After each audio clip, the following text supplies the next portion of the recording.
Who else?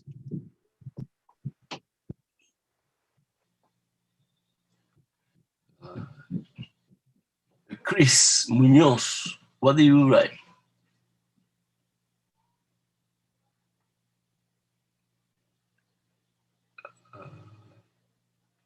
Emily, Liz. Emily? Okay, yeah, hold on. Uh, I put that at this time in history, America was split into what was known as a Union/Confederacy. 11 southern states seceded, which meant that they left the United States to become their own country, which was known to as the Confederacy. And at any time a state didn't like rule, they would just leave, aka seceded. President Lincoln knew that states couldn't secede every time they didn't agree with something. However, the main cause for the Civil War was to fight about slavery. The southern states wanted to keep it, whereas the northern states opposed it. Northern states felt as if slavery went against everything in the United States stood for. That's what I wrote, Professor. Okay, good. Who else? Professor, may I go? Yes, Benjamin, go ahead. The question is number one. Number one, yes. The South wanted to keep its slaves and expand and institutionalize slavery, and the North wanted to free slaves nationwide. The South contested how much power the federal government was allowed to have in determining the fate of the slave trade. Okay. Anybody else? Professor, it's Sasha. So Sasha, go ahead. basically, I agree with everyone else. So basically, the Civil War was basically fighting about slavery. Okay. Who else? Hi, Professor Shannon. Shannon, go ahead. Yep. So the Civil War was started mainly, they were fighting over the moral issue on slavery. And it was dealing with the economics of slavery and the political control for certain states. Okay. Who else? Anybody else? Shannon. Okay. Anybody else? Okay.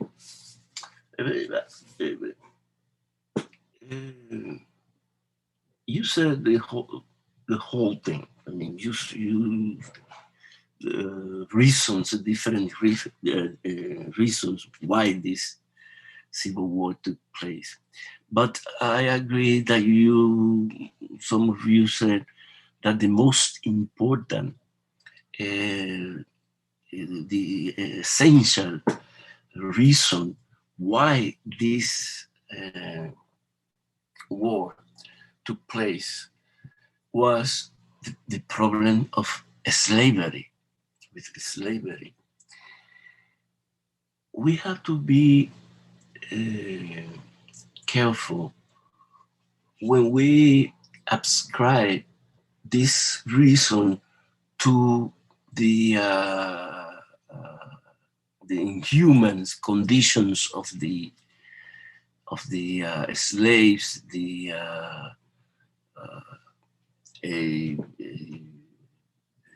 some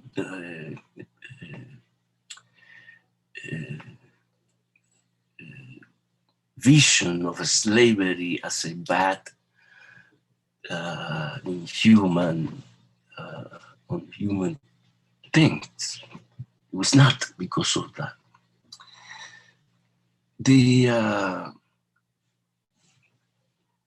When Clinton, when the President Lincoln was a senator, he said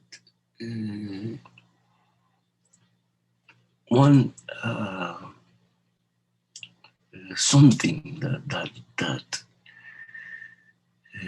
was linked to the reason why this war took place, and that is, he said, this system could not coexist. The two systems cannot coexist in the same economic in the case economic society of society. At some point they have to collide with one another. Hold on a second, let me.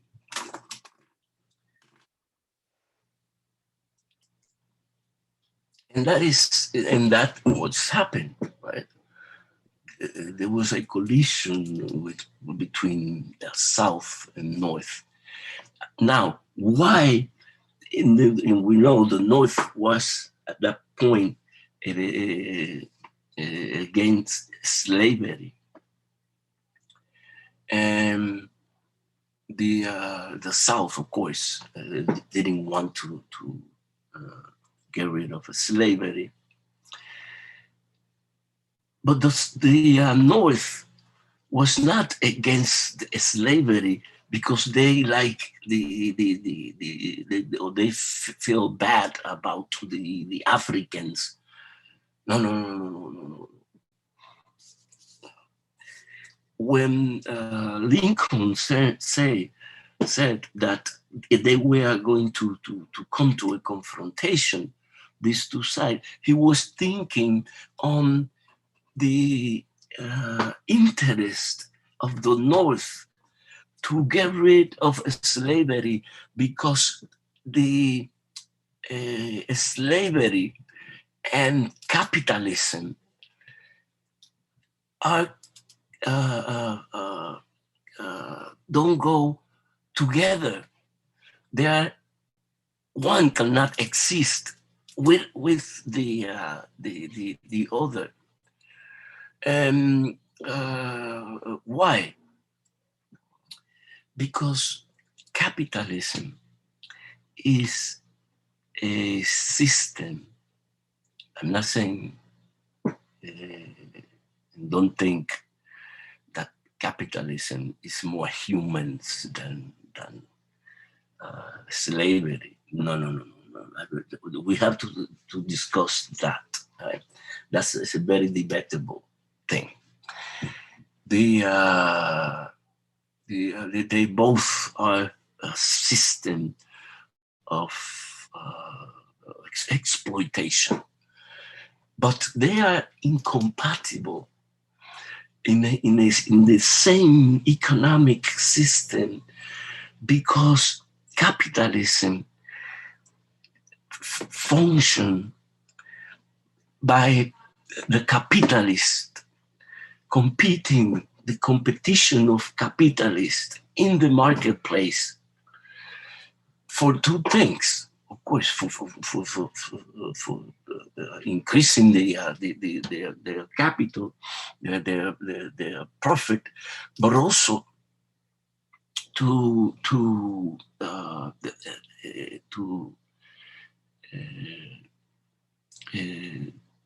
exploit the labor force by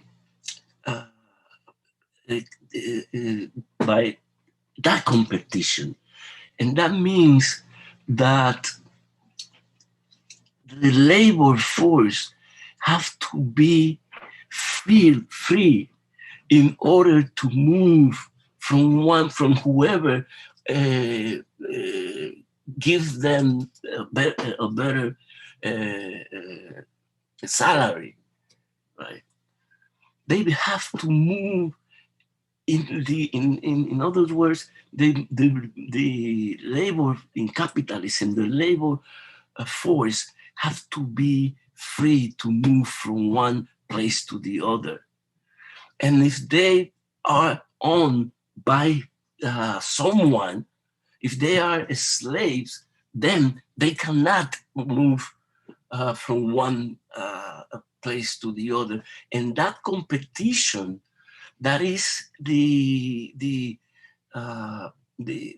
motor, let's say, of the development of capitalism, cannot if if there's not competition, they are not capitalist development, because capitalist development, the dynamic force of capitalist development is competition. And if you don't have that competition, because the labor is enslaved, belongs to some owners, then you cannot, that process of competition doesn't take place. And economic development, the technological development cannot take place. And that is why the capitalist class everywhere have to get to force, even by force, as happened in the United States, to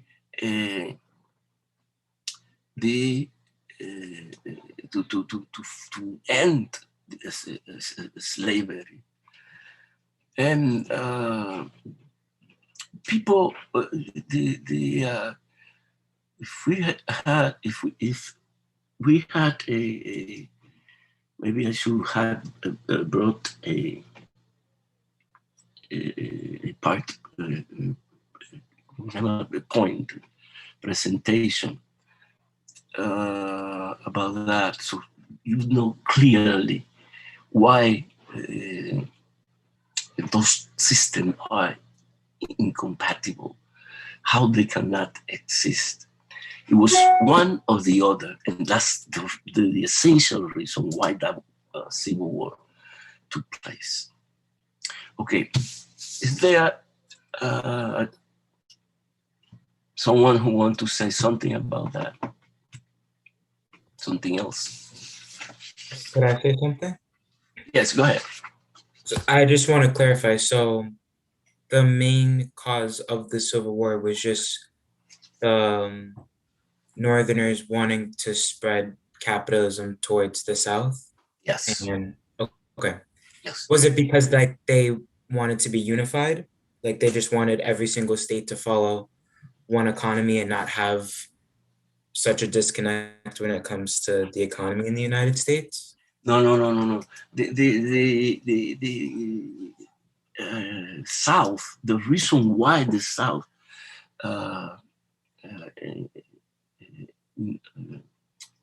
took the North, the reason why the North went to that war, provoked that war, was because they want to have, and they knew that they cannot coexist together, that they cannot create one common economic system as long as there is slavery and there is capitalist development taking place in the North, and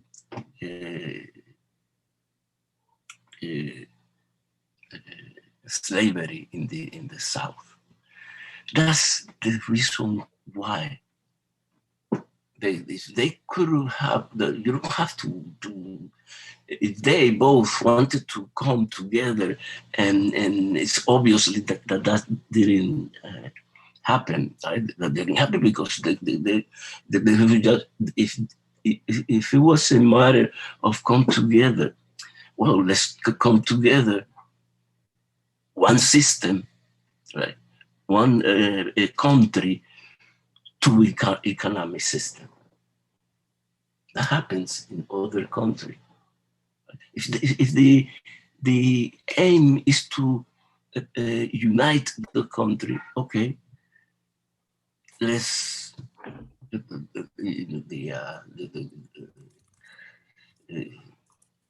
in Asia there are countries, China, for example, with Hong Kong.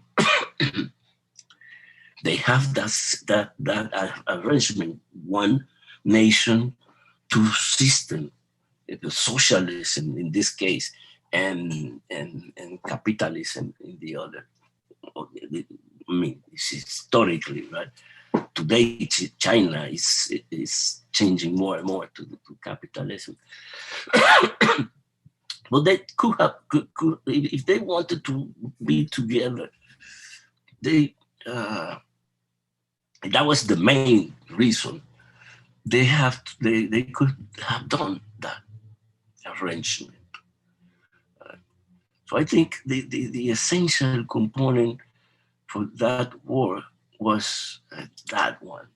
The other things they can be worked out some in some ways, but that it was the fundamental reason. Okay, anybody else who want to say something? Hold on a second.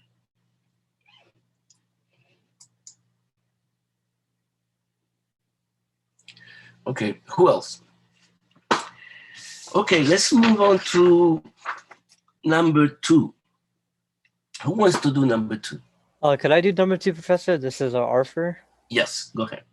So question 2 was, who were the abolitionists and what role did they play in the abolition? So I just said the abolitionists were a small minority of Americans who wanted immediate emancipation of the slaves and equal rights for African Americans. They saw slavery as a terrible thing that happened to the United States, and their goal was to stop slave ownership entirely. So they would send like petitions to Congress, or they would try running for political office, and they would try overwhelming the South with a lot of anti-slavery talk and literature. Okay, good. Who else? Hello?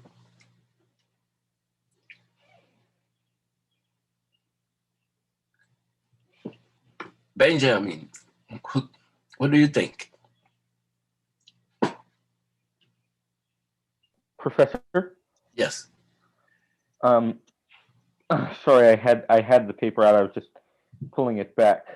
The abolitionists were an anti-slavery movement that wrote, spoke, and taught about their cause to achieve their goals through non-violent methods. Okay. Who else?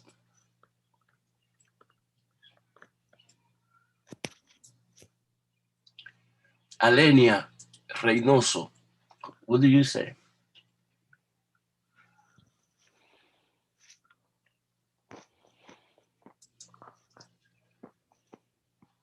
Okay.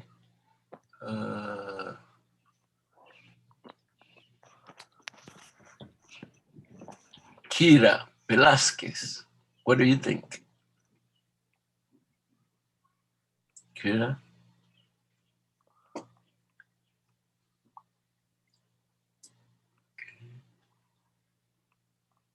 George Galvez. Yes, Professor. Yes. For number 2, I wrote, there were people who believed that slavery contradicted Christians' doctrines and basic American values, such as freedom and civil rights. They claimed that making people work for survival created an inefficient economy, and plantation life induced depravity and waste, retaining the nation's civilization. The majority of abolitionists upheld a nonviolent approach, appealing to people's dislike for disorder and desire for peace. Thank you, Rosa. Okay. Who else? Professor, are we doing number 3? Yes, we're gonna do number 3. No, now we are doing number 2.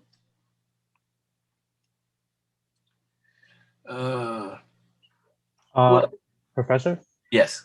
This is Bobby. Yes. So I want to mention a specific abolitionist. Frederick Douglass, he used to be a slave, like he got freed and he published a paper. He was like one of the few slaves that learned how to read and write before he was free. And that's kind of like significant. Because back then, education for young slaves was not a thing. Yes, that's good. Who else?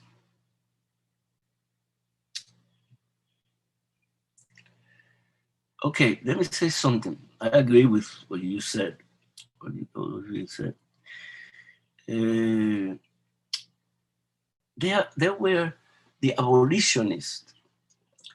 They were different people for different reasons. Right? There are those who wanted to abolish slavery simply because their own interests were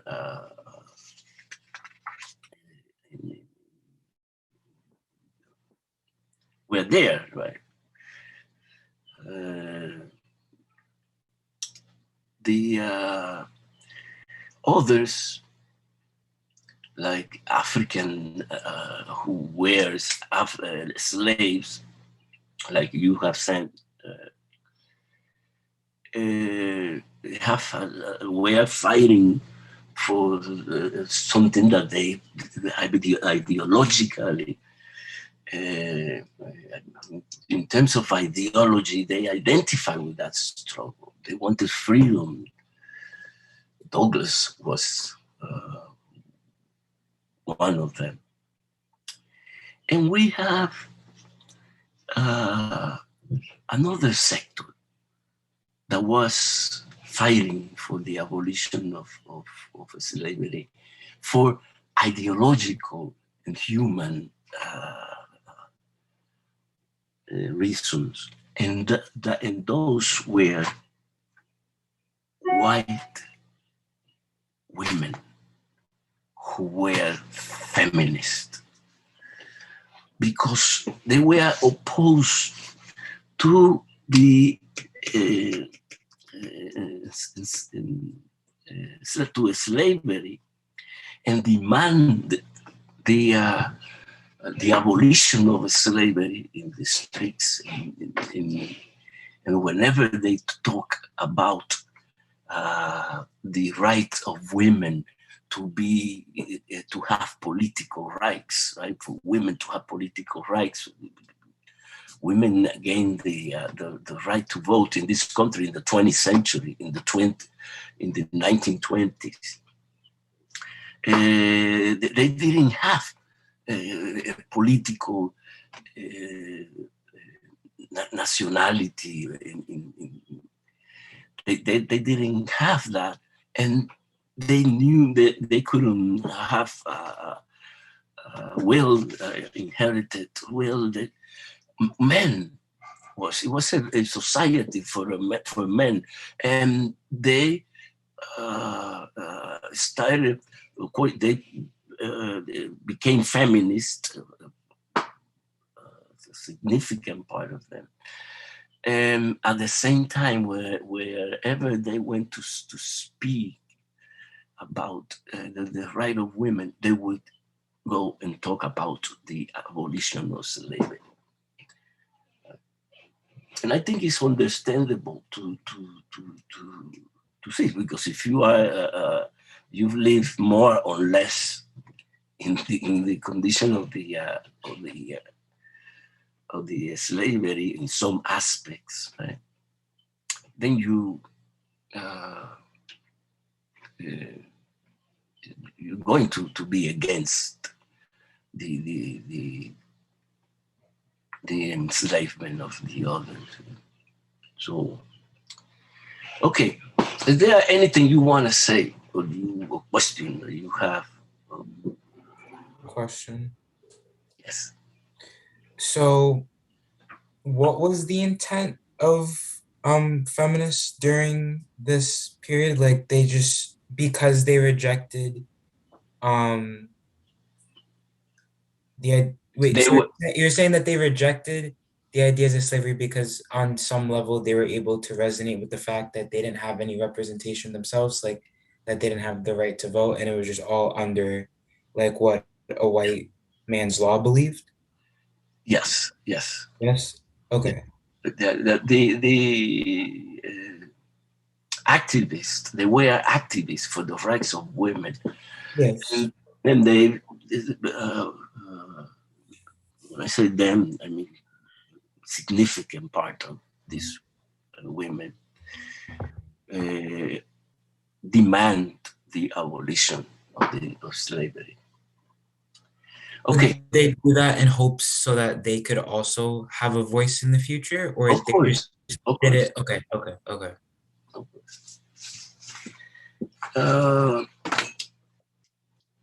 Anybody else? Okay, let's move on. Number 3. Who wants to do number 3? Could I Can do I number answer? 3? Oh, you should go. Okay. Okay, thank you. Okay. So number 3 is what role did President Lincoln play in the struggle for abolition?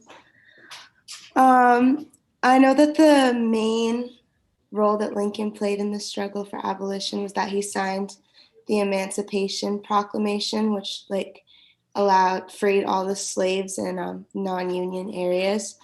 But Lincoln also didn't do much outside of that to help with the abolitionist movement, because he still cared more about just saving the Union. And he was still racist, and he didn't really believe in equality, that Black Americans should be considered full citizens of the United States. Yes, very good. Who else? Could I go? Go ahead. So I said something similar. I just said Lincoln was one of the main emancipators who wanted to free the slaves by speaking against slavery and slave expansion. So, as mentioned before, he issued the Emancipation Proclamation to free the slaves in the Slave Star Rebellion. But I don't think him issuing that actually was able to help those slaves, because they were still trapped, and I don't think the southern states would abide by what the Union states issued. So it pretty much didn't do much to the slaves that were trapped in the South. I mean, he did support the 13th Amendment, which extended right to vote to African Americans, but he didn't do much, honestly. Could we give Lincoln a little slack, because he was murdered before he could do much else? He had spent all of his time getting the 13th Amendment passed, and then he was starting to, just when he was starting to think about giving Negroes the right, African Americans the right to vote, he was killed in Ford's Theater.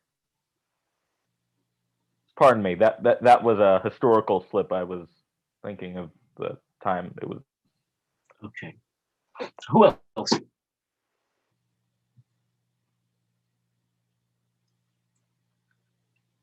Anybody else? Let's see.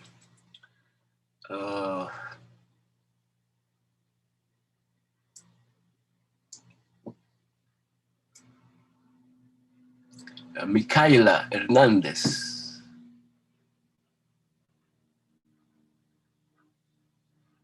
Sabrina Rosado. Yeah, Professor. I just basically said that his role was that he emancipated those who were enslaved, but it was mainly to reunite the country, to bring the Union back together. Okay. Who else? Okay, let me say something about that. The Lincoln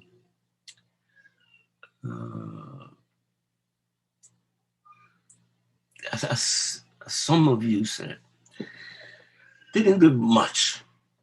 The conditions of the, let me say something. Simón Bolívar,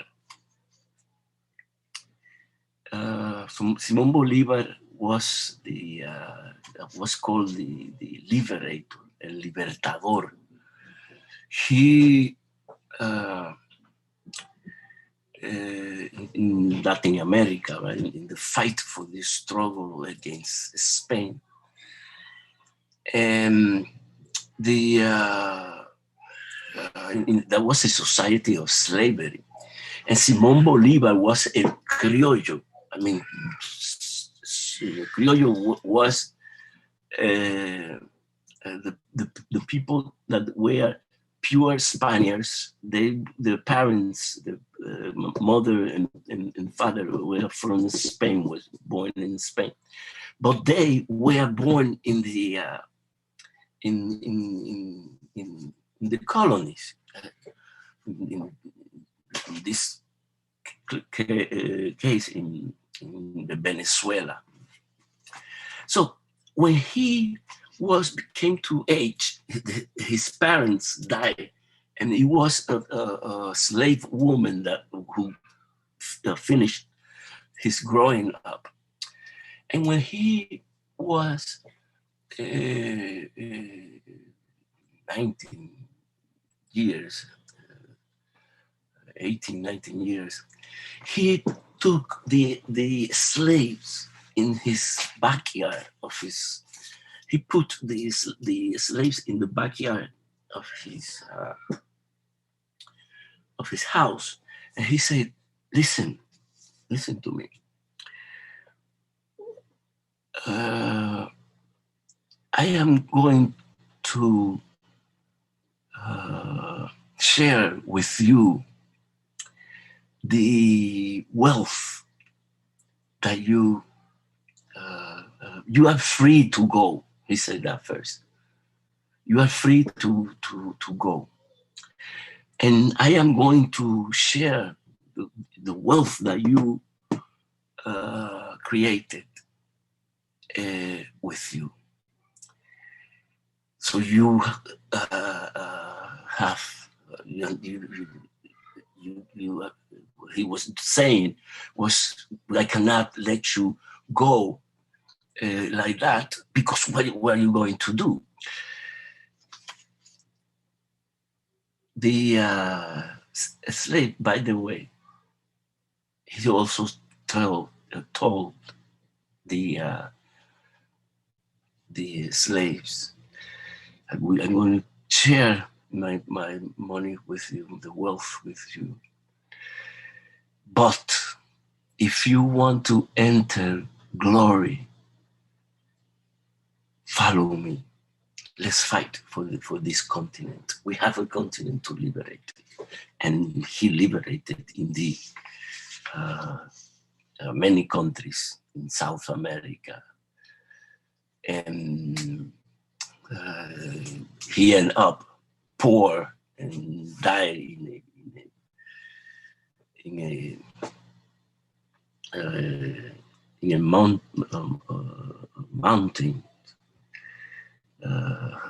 by himself. Gabriel Garcia Marquez, one of the best writers of 20th century, wrote a book, the 20th century, wrote a book, The General Don't Have Who's Write Him letters. He died. He says the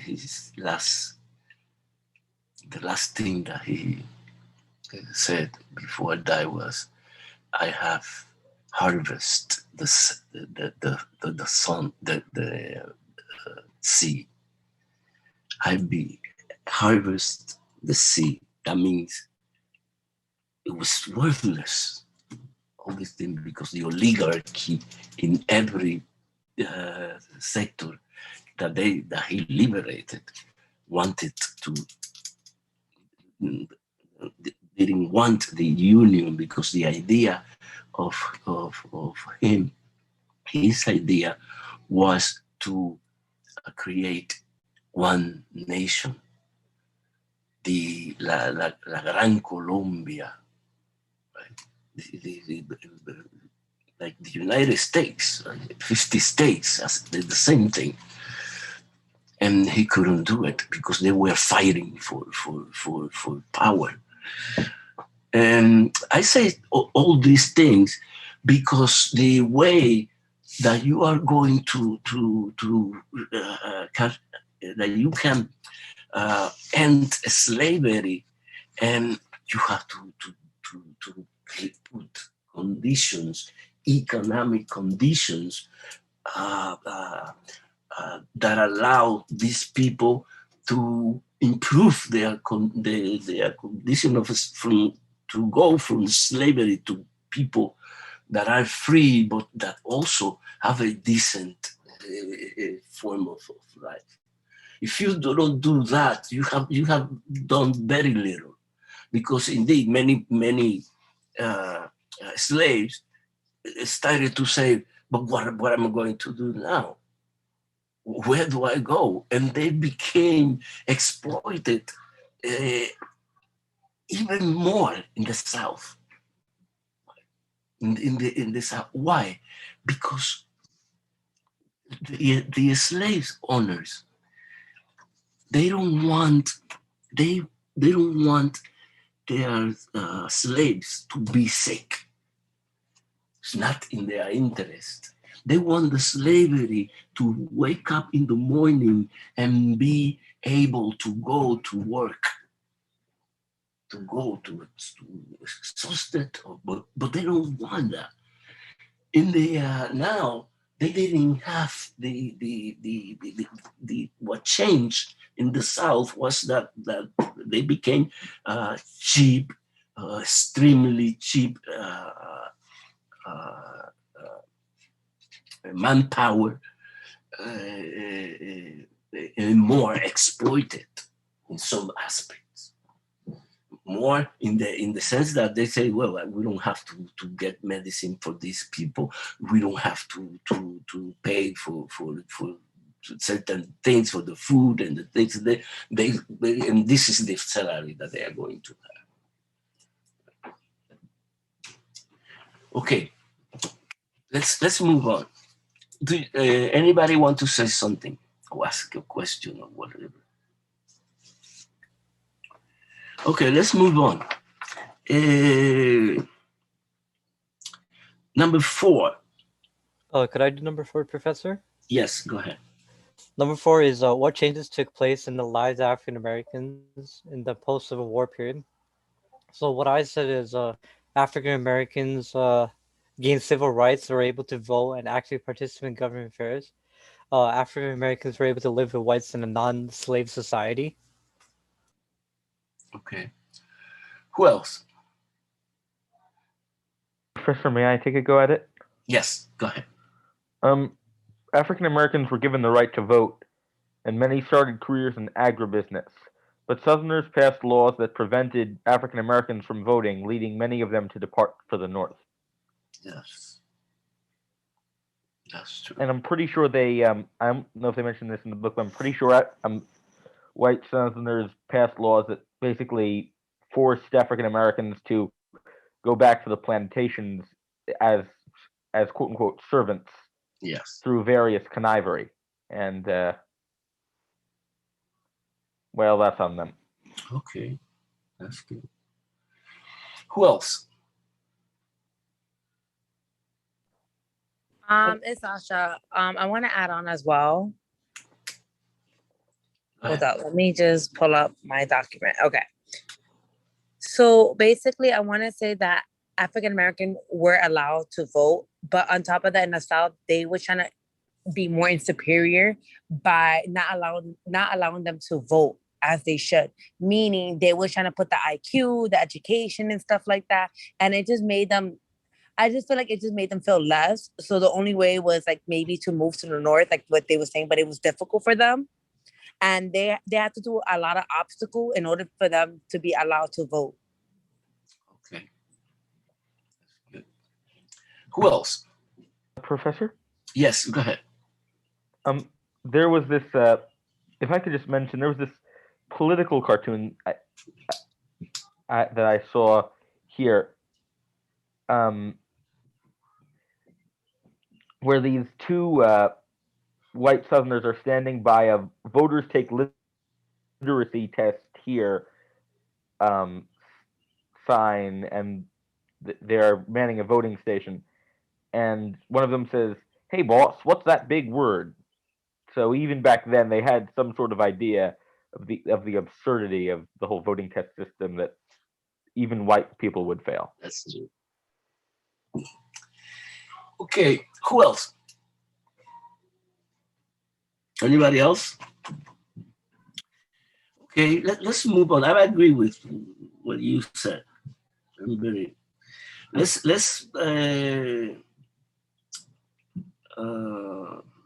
wait. Number 6, please. Could I do number 6, Professor? No, let me see. Wait. We're on number 5. Oh, 5. I think No, number 5. Number 5. I'm sorry. Number Yeah. 5. Okay. Who wants to do number 5? I'll do it. Oh, this is Arthur. Yes, go ahead. So this is asking what was the new manifest destiny. So I just said it was the American belief that they were destined by God to expand westward towards the Pacific Ocean and spread their beliefs of democracy and capitalism across the North American continent. Yeah. Okay. Who else? Professor, may I go? Yes, go ahead. I wrote that the new manifest destiny was a renewed push to conquer the American frontier from the Atlantic to the Pacific that arose in the aftermath of the Civil War. Okay. Who else? Professor, can I go? Yes, go ahead. Yeah, I wrote manifest destiny was a widely held cultural belief in the 19th century United States that American settlers were destined to expand across North America. Thank you. Yes. Who else? Me, Professor. It's Emily. Emily. I said that the white man's burden was basically like the white race trying to civilize the world, like the concept of them trying to civilize the world. Wait, are we doing number 6 or number 5? Sorry. Number 5. Number 5. Sure. I skipped number 5 before. I was going to. Okay. Who else? I can go, Professor. Dora, go ahead. Yeah, I said that manifest destiny was the American belief that they were destined by God to spread across the North American continent and reach and conquer all the way until the West. Okay. Who else? Professor? Yes. What did you mean by new manifest destiny? Was there 2 manifest destinies, one new and one old? Yes. It was what they mean is the manifest destiny, the first manifest destiny. It was the first time that they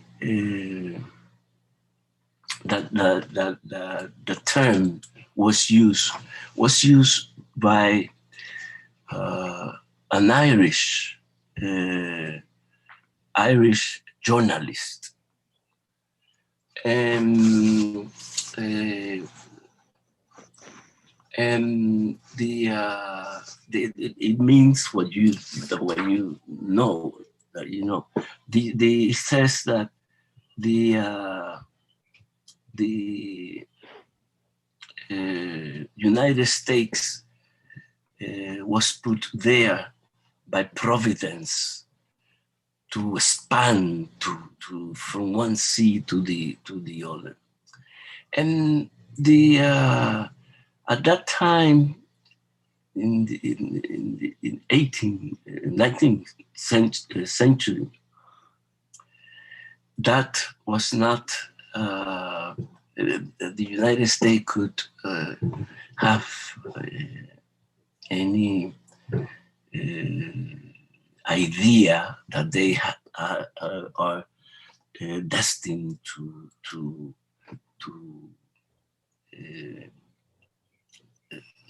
expand its territory, but they couldn't act on that.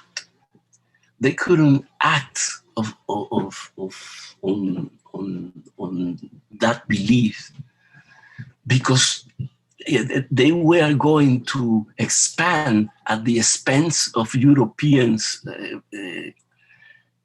power, European empires, and they couldn't. They were not much for them at that time. It is in the in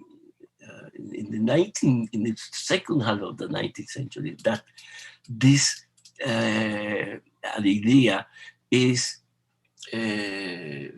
digamos, renew,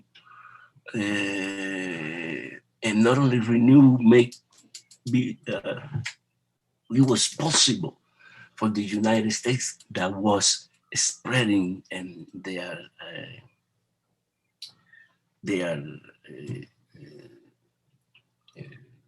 ideas of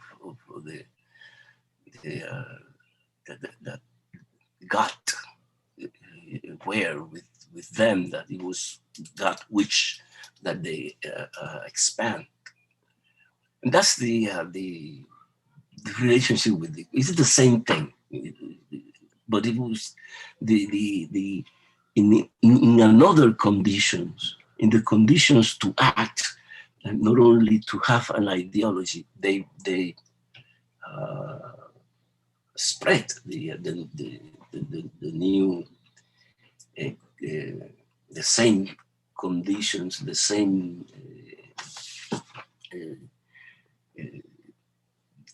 manifest destiny, but with the idea of this time the capacity to do against the Mexicans, Mexican territorial, Spain with the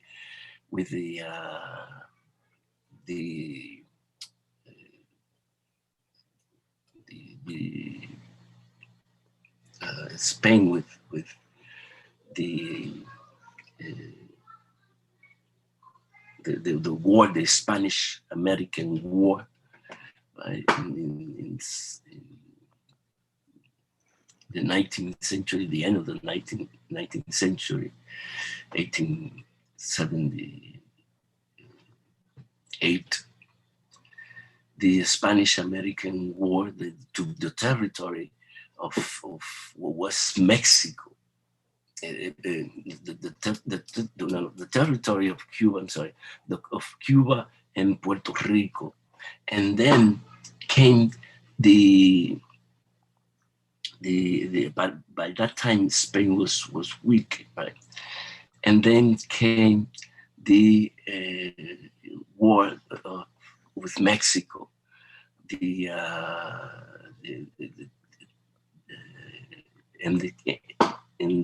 in all those territory became part of the United States, and that was the ideological the ideology that sustained that was the old the old manifest destiny with new conditions, in condition in which the United States could to take to act on its ideological ideas. Okay, is there any one of you who wants to say something about this?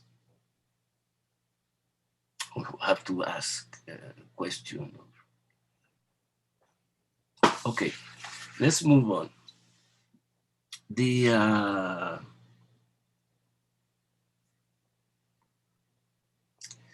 number 6. Who wants to do number 6? I'll do number 6, Professor. Yes. Is Arthur. Question 6 is, what was the white man burden ideology? And I said that it was believed that white men had the duty to bring education and salvation to people around the world that they deem uncivilized, like how the British colonizers exercised their power over the American people in the 1700s. Okay. Who else? Professor, may I go? Yes, Benjamin. Yes. The white man's burden ideology preached that the white man had a right and indeed a prerogative to conquer and subjugate non-whites in their own lands for their own benefit. Yes. Who else? I go, Professor. Go ahead. I said that the white man's burden ideology stemmed from a poem written by British author Rudyard Kipling, and through it he promoted like imperialism, which would help. Well, they thought would help civilize other places that were involved in like the Industrial Revolution at the time, because they were seen as unable to manage their own affairs in their own countries. Excellent. Yes. Who else? Professor Carano. Yes, go ahead. Yes, George. I wrote the white man burden ideology was a strategy for nations to recovering from the Civil War and reorganizing itself by developing the Industrial Revolution. Thank you, Rosa. Who else?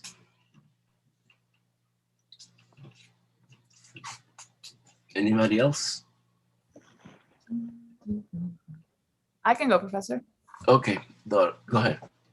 I said the white man had a right and prerogative to conquer, the belief, sorry. So the white man burden ideology was that the white man had a right and prerogative to conquer and subjugate men from other races for their own benefit.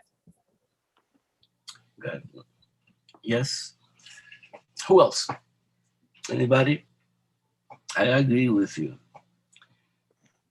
Yes. Okay. The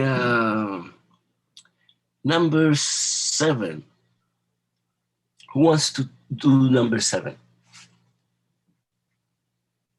I'll do it if you don't mind. Okay, go ahead. Who is James Cook and what role did he play in the European colonization? James Cook was a British explorer who enabled the British claim to Australia, New Zealand, and did I say New Zealand? New Zealand and other islands inhabited by the Melanesians and Polynesians. He was the first European to make contact with the population of the Hawaiian Islands, where he was eventually killed in a dispute. Okay. Who else? Anybody else? Can I go, Professor? Yes, go ahead. Yeah, I wrote James Cook was a British explorer, and he led the 3 expeditions that greatly enhanced European control over the Pacific Ocean. Okay. Beyond the already familiar coast of Southern Asia, Cook enabled the British to claim Australia and New Zealand and the many other islands peopled by Melanesians and Polynesians. Thank you. Okay. Who else? Hello? Hello? Let me see.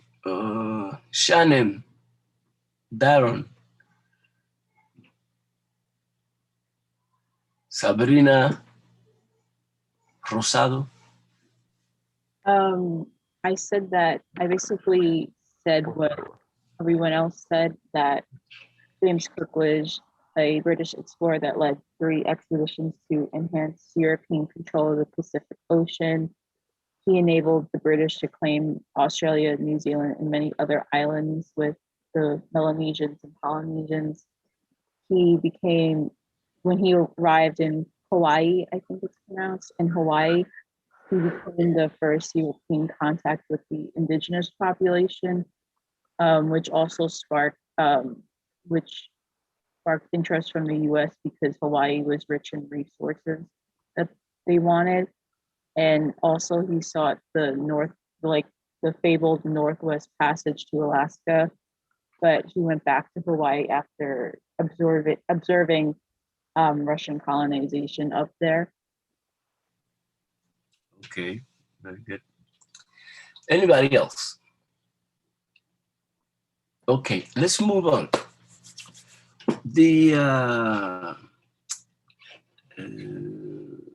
That was numbers. Okay, number 8. Who wants to do number 8? I can go, Professor. It's Stephanie. Stephanie, go ahead. How did Hawaii become a U.S. territory? Yes. I wrote, when the Reciprocity Treaty expired, the U.S. demanded use of Pearl Harbor in Honolulu for a Navy base, forcing King Kalakaua to sign a concession called the Bayonet Constitution. This stripped the monarchy of its authority and gave the Americans complete control of the islands. Okay. Who else?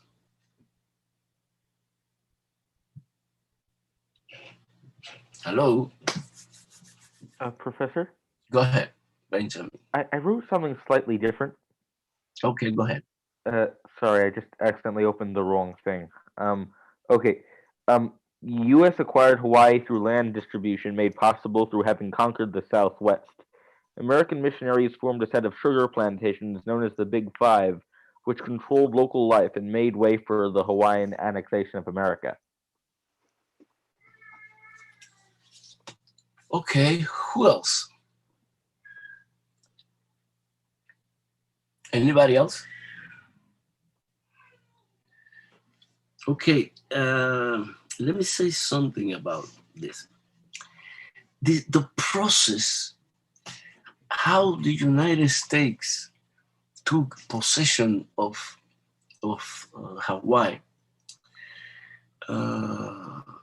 it's a long process, right? It's going to take us to a lot of time. But let's say that you talk about how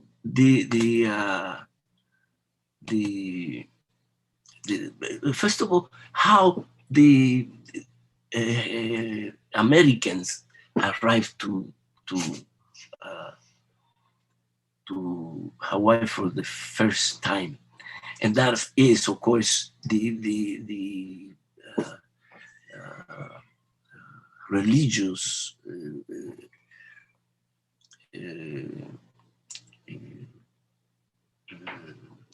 religious Americans and religious orders started to move to Hawaii, and they creating a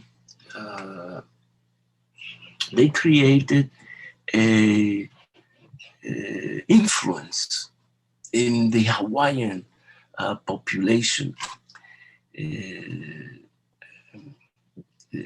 And little by little in the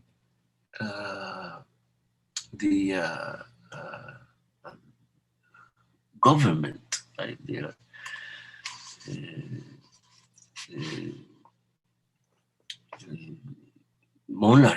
Monarchy, and but they will have one problem, and one problem. I mean, the Americans, they started to come not only religious but Americans, but they have one problem, and was that the land in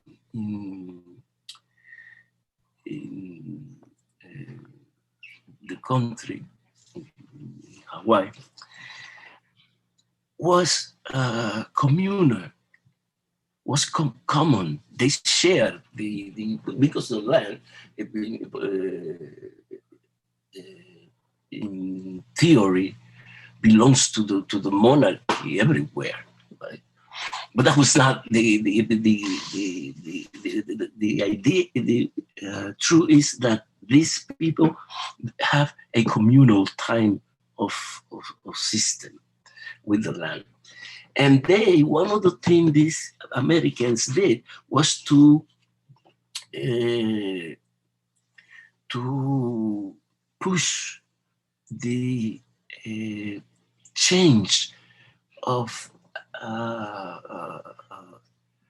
the change of the army of the land tenure, That is in order to that's how the Grand Mahel, the great distribution, took place. The great distribution of land means every Hawaiian have a piece of land. It was not the typical agricultural revolution where some sector of society take the land, most of the land, to give it to the peasants, to poor peasants, because of, I'm not going to talk about the reason why, but that's an agrarian reform, an agrarian revolution in some cases. You distribute the land, the government distribute the land among the peasants.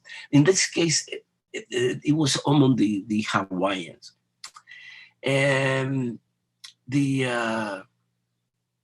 and one of the things that that was important for Americans was that foreigners have right to buy land.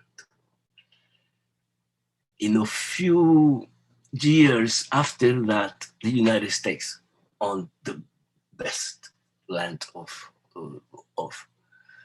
the best land and the most land of Hawaii. And in that way, they started to the political, as some of you say, the political power came later with the big five, the American corporations that promote the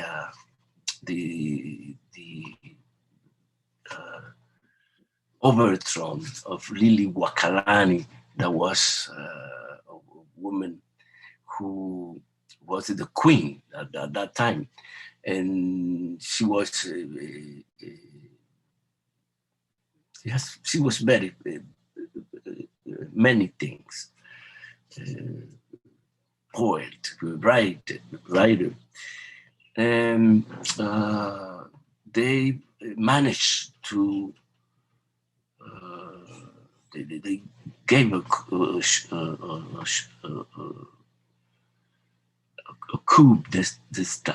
d'état to her, and there started not necessarily exactly before that. Cleveland, Roger Cleveland was the president of the United States, and when these people, these Americans, did that, the big five, in Americans in general, they coup d'etat against Lili Wakalani.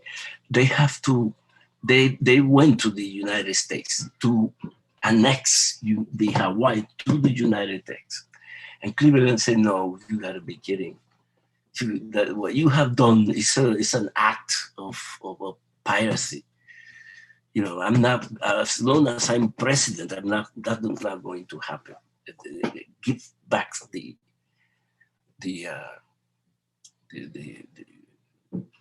give this woman the legitimate president, the legitimate monarch of her country, give it back. And what they did instead was that they went back to Hawaii, and they declared the Republic of Hawaii until the 1950s. They declared it in the 1950s, 59. Hawaii became the 50th state, right? If I'm not mistaken. And that was the history beyond that. Okay. We don't have more time, right? No, we're out of time. Okay. Let me say something. The next time we meet, Wednesday, we're going to review for the exam, for the second exam. I'm going to write how we're going to proceed. It's going to be more or less the same thing that we did with the first exam. And the exam will be the next week. Okay? Wait, Faz, I have a quick question. So the exam will be on Monday, right? On Monday, yes. And we will have the same time as we had before, right? Wait, say that again? So are we going to have enough time? Yes, you're going to have the same amount of time. They're going to give you from 9 a.m. to 11 p.m. And you have the 4. Yes, it's in that regards, it's all right. Thank you. Okay, so have a good night, and we see each other on Wednesday. Yeah. Good night, Professor. Have a good night, Bye. Professor. Thank you.